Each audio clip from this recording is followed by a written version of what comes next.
J'ai enregistré cet épisode de podcast dans le cadre du Podcasthon. On est plus de 1500 podcasts à travers le monde à participer au Podcasthon et l'objectif, c'est de dédier un épisode de notre podcast à une association caritative de notre choix. Et l'idée, c'est de sensibiliser les auditeurs à de nombreuses causes caritatives. L'objectif, c'est aussi de diffuser ces épisodes de manière simultanée, c'est-à-dire en même temps, de manière coordonnée, mi-mars 2025, et on espère que ça va créer une grande vague de contenu audio inspirant. L'objectif de cette initiative, c'est donc de soutenir un maximum d'associations caritatives partout dans le monde. Et moi, comme plusieurs élèves de ma région, la région Aquitaine, m'avaient parlé de l'association Hope 79, j'ai donc décidé de contacter Amanda, qui est membre du bureau. Hope 79, c'est une organisation à but non lucratif qui est donc basée dans les Deux-Sèvres, en Aquitaine, pas trop loin de La Rochelle. Et c'est une association qui collecte des fonds en vendant des articles d'occasion, par exemple, qui collecte des fonds pour les reverser à des organisations qui s'occupent d'animaux dans le besoin.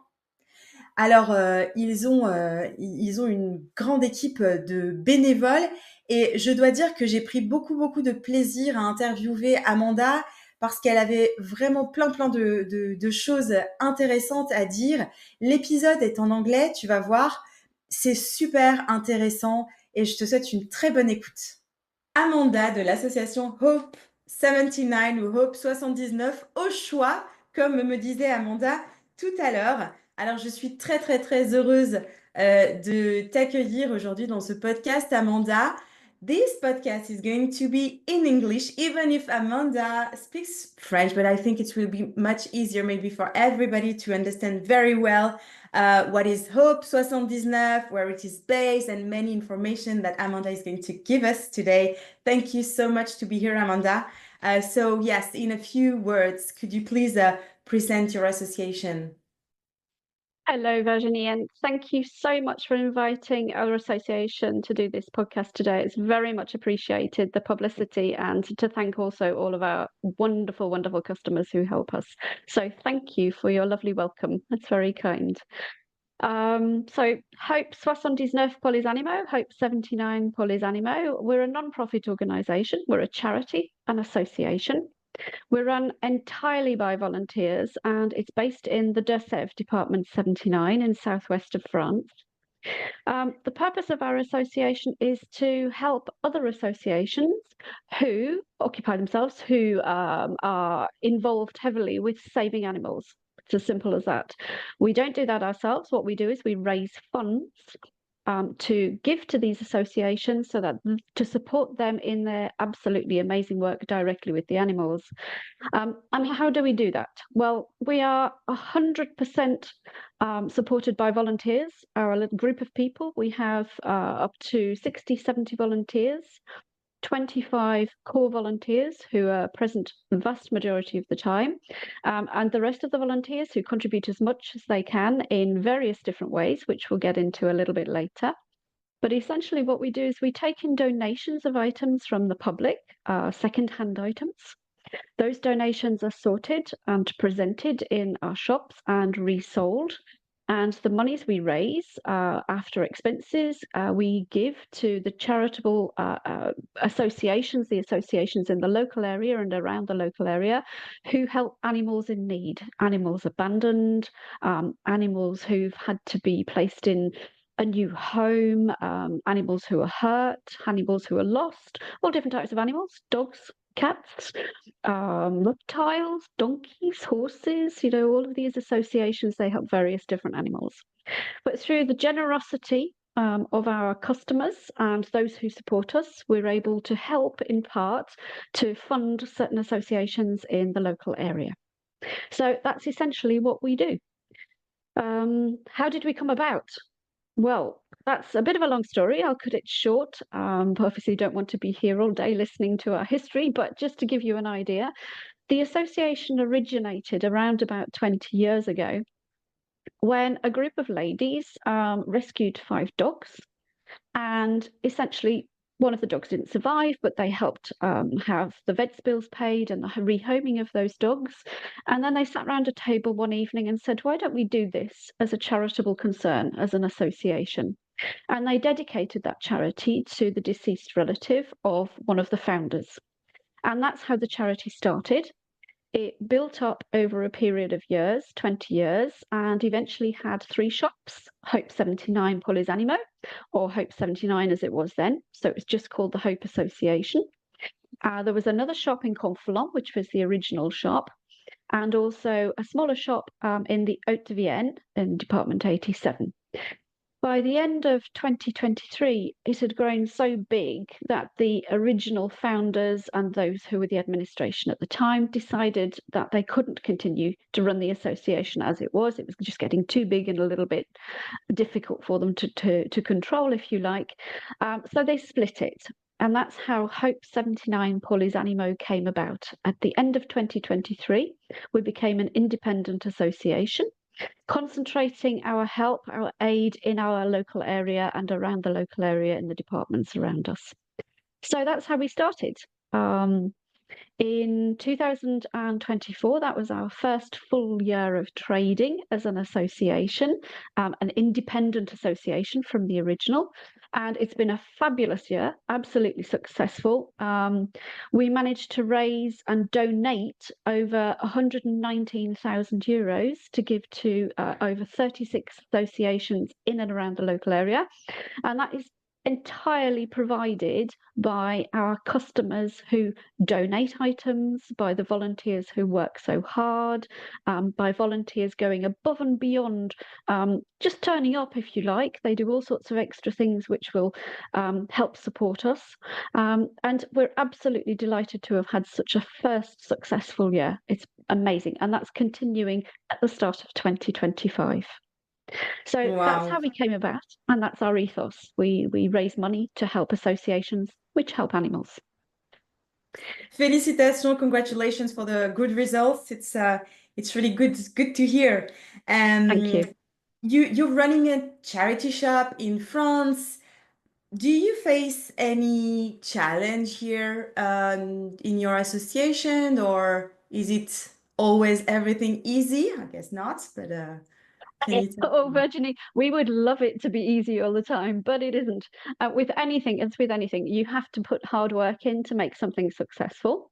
The challenge is, well, you've got some of the basic challenges of anyone who runs a business in France. And I'm not being disrespectful saying that. The red tape is a notorious part of France.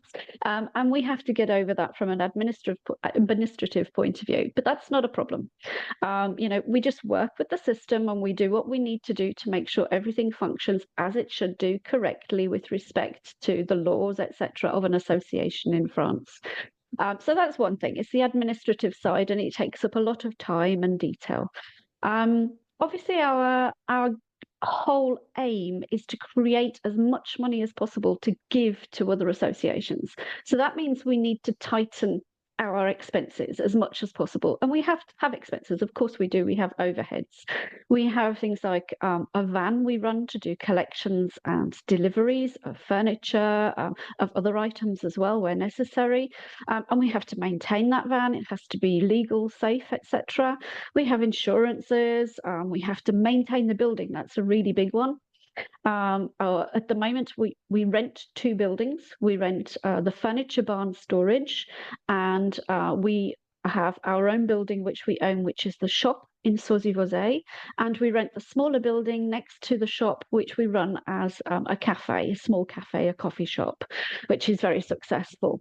Obviously, we have the overheads for the 2 rental buildings, but for the main building, it's our responsibility to maintain it, to make sure it's safe, and to make sure that the building is actually secure.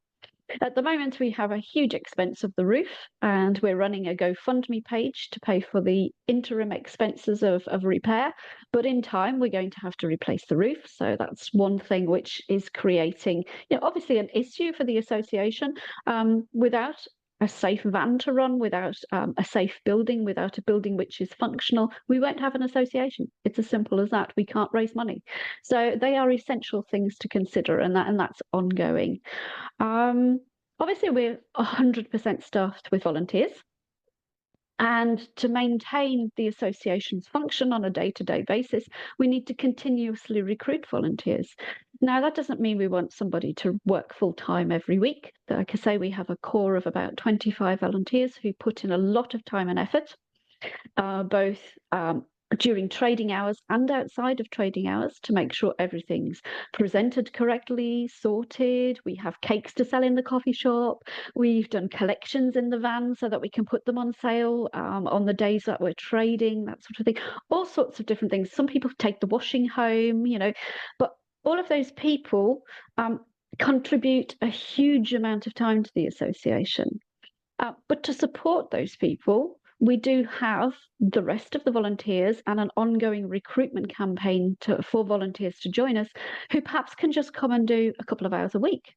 Maybe they can pop in and present a Valentine's table for Valentine's Day and create something that's a good marketing ploy, or maybe they have a skill which they can use to help us by working from home. Baking cakes, for example, that sort of thing, or helping discover another marketing opportunity for us. These are all volunteers. They're not just the people that the customers see on the front line in the shop every week that we're trading. These are people who are the backbone of our association. So we're constantly doing a recruitment drive for volunteers who have diverse skills, diverse language skills, as well as diverse skills from perhaps previous jobs as well. So, it's an ongoing challenge to make sure we have a foundation, if you like, which can continue to run the association at the face of the coal face, as we say in the UK. I don't know whether that's something that you understand as a French speaker, but it's at the front line. We do need a foundation of volunteers who work continuously to make sure that we can actually function as an association. So we have administration challenges, financial challenges, and also recruitment challenges as well. But we have to overcome them. And we're really, really lucky to have an amazing group of volunteers working with us. We all have the same aim. It's to help the animals by helping charities who help the animals directly. And everyone does it with a smile on their face. It's, a lovely atmosphere. It's fun. And we do enjoy working together as a team to make it successful, which is absolutely marvelous. Yeah. Wow. So yeah, challenges aside, we have fun anyway. Yes, that's really great, because it's true that when I thought about your association, I thought about, volunteering, like helping in the coffee, as you said, or helping selling items or things. But it's true, like as you said, there are many other ways to help, like maybe a carpenter who can help you with the problem you have on the roof. Maybe it's really, really, really interesting to know. For the listeners of the podcast who would like to give you a hand, or just to take some information, or just to tell you, well, Amanda, I'm able to do this or that, these are my skills, how can they get in touch with you? Well, obviously they can come in person to see us when we're open, which is every Thursday between 10 and 4 at the main shop, and each first Sunday of the month as well, the same hours.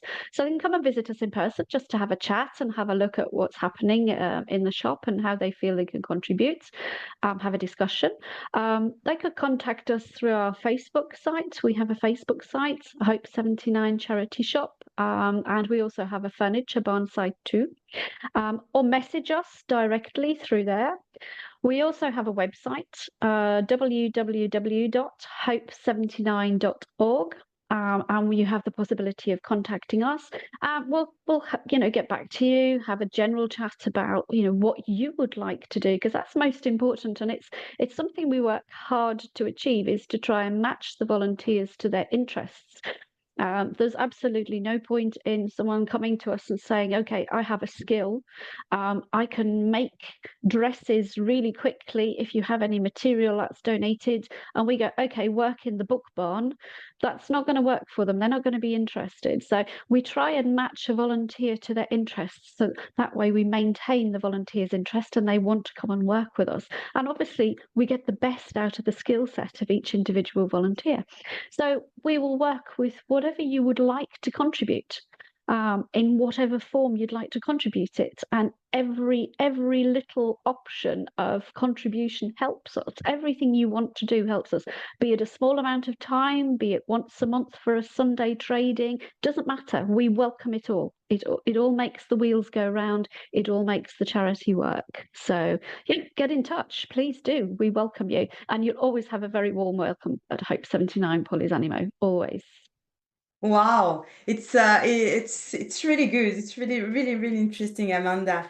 May maybe you said it before, but I'm not sure about the opening of the cafe. You talked about Thursday and Friday for the shop. Is the shop with the cafe Thursday, sorry to together? interrupt. Thursday only. Thursday once per week. So Thursday 10 till 4, and the first Sunday of every month.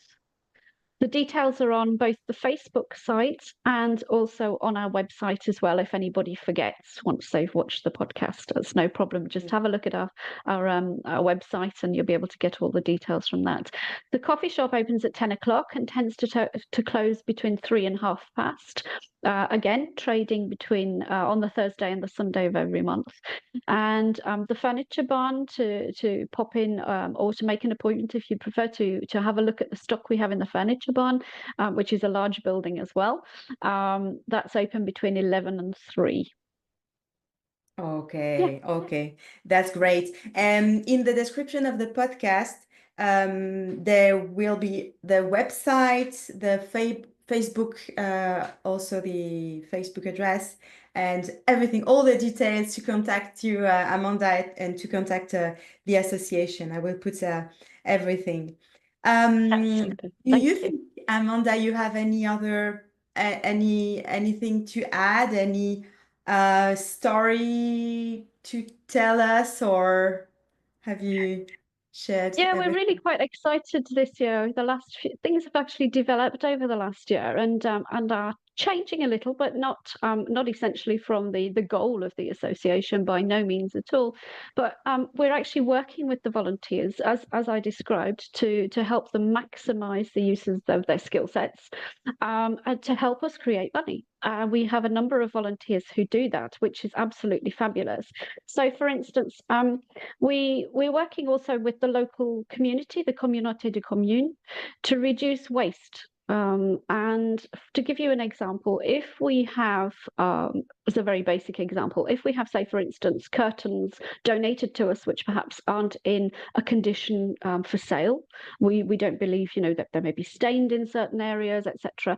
Rather than take them to the déchetterie, a couple of our volunteers will take those curtains and create something out of them. So they may make dog beds or cat beds, or they might make tabards.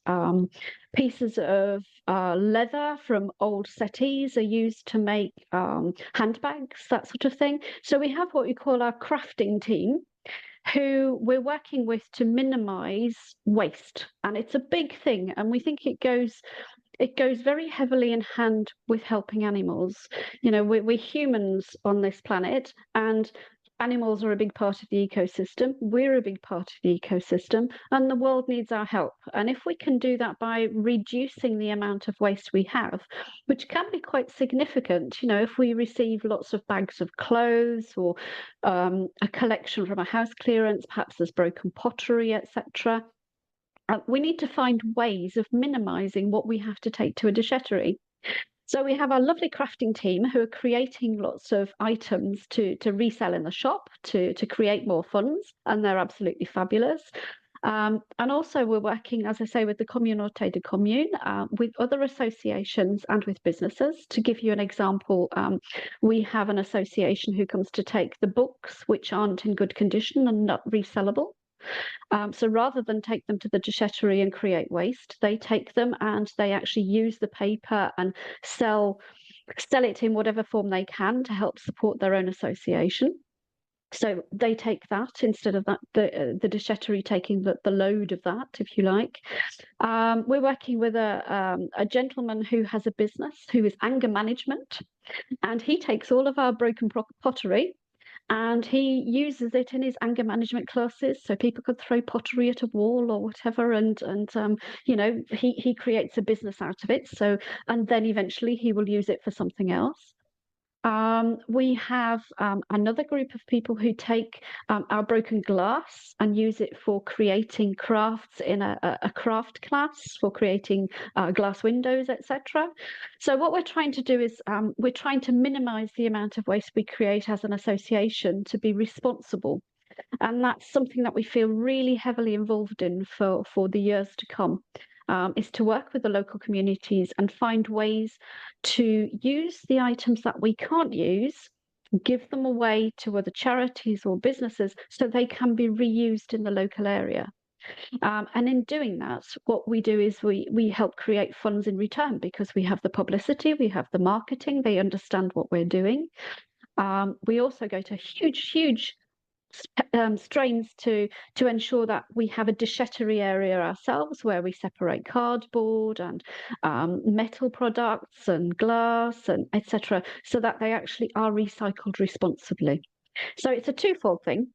We try and use every item we possibly can ourselves to create funds for our association, which is amazing. And the ladies and gentlemen who do that have skill sets way beyond mine, and I'm in full admiration that they will take a piece of cloth or something like that and then turn up with this array of crafts in the craft area we've created in the last few months to sell, and they would have been from items which normally would have gone to a déchetterie. So that's absolutely superb. That's our ethos at the moment.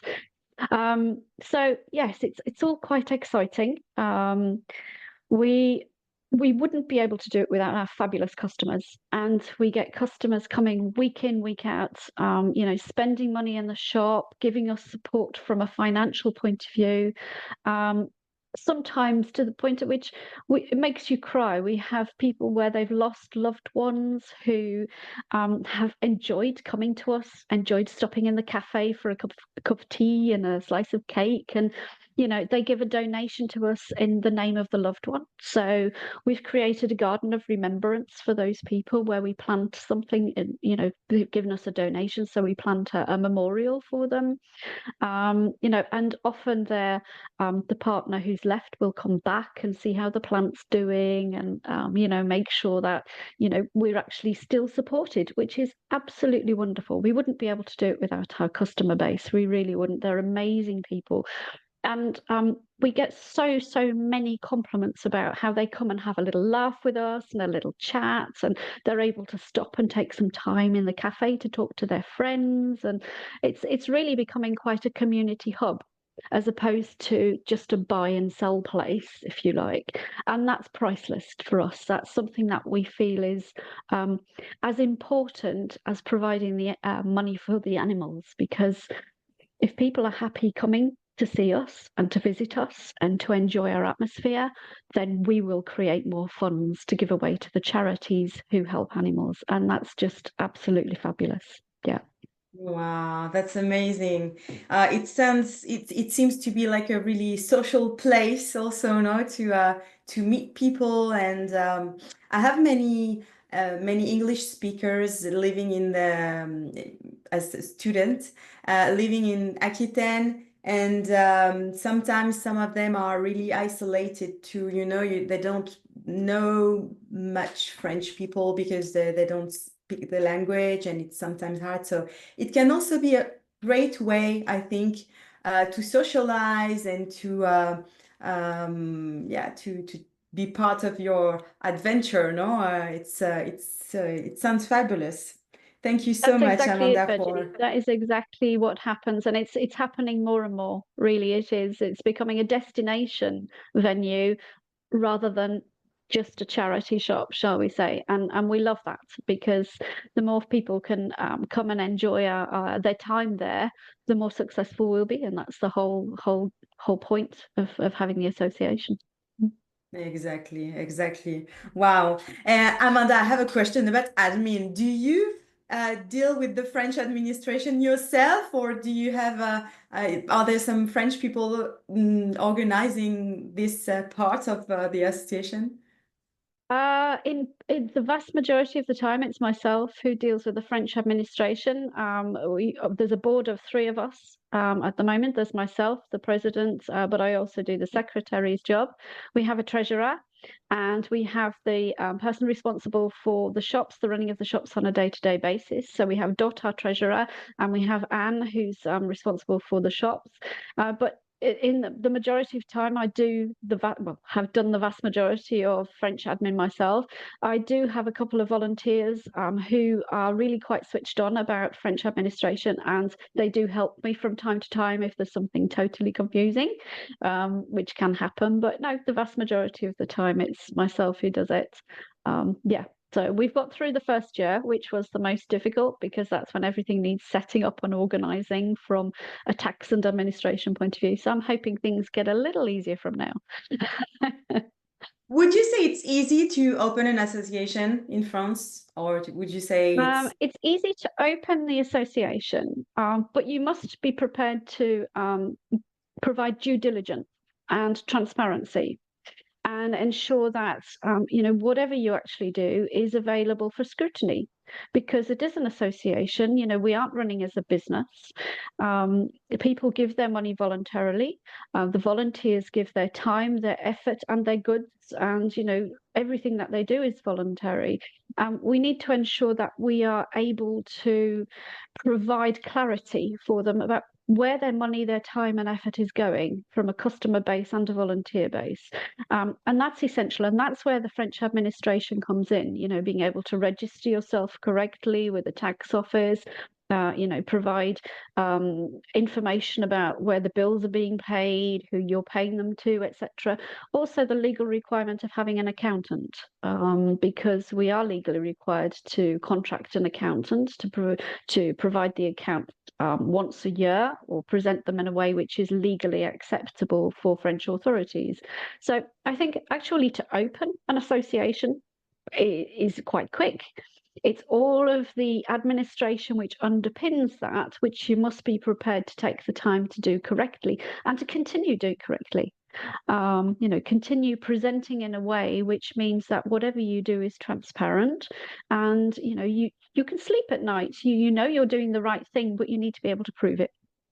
Exactly. I think transparency might be the most important thing for people too. When they donate, they want to make sure where the money goes and so on. So that's really, really good that you mentioned that, for sure. It's really important. Thank you very much, Amanda. I have just a very, very last question, because I guess many people. Either anyone you think I should interview on this podcast? Anyone living in France?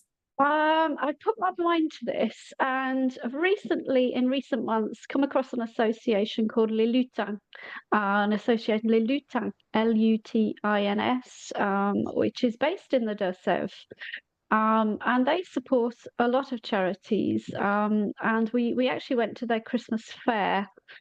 And as an association, with the crafts which our crafty people made to sell, and it's an association which is based around keeping crafts alive and making sure that the local community is involved, etc.